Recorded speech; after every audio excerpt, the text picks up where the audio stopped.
Magandang araw mga guys. Share ko lang po isa pang move sa half move combat.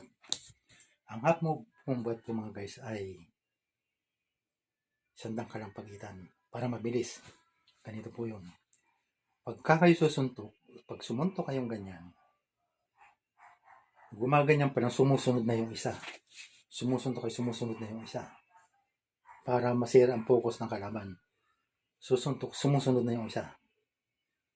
Pag sumasangga ito, umaatake na itong isa para masira ang focus ng kalaban. Pag sumusuntok kayo, suntok ng ganyan, kasunod na itong isa. Tapos, malilito siya, ito na ititira niyo uli.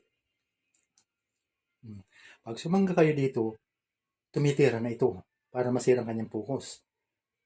Tumitira ito, pero itong ititira ninyong bigla. Parang ganyan. Yan. Parang ganun. Yan. Sumusuntok kayo kasunod na yung tira. Yan. Suntok ka para sunod agad. Yan. Sumasangga dito. Masira kanyang focus. Ito ang kasunod. Yan. Kaya nasisira ang focus ng kalaban. Susuntok ito, kasunod na ito. Tapos tira ulit ito. Ganyan po ang half move combat. Thank you po sa panonood. Isang kilos po yan. Doon sa gusto matuto.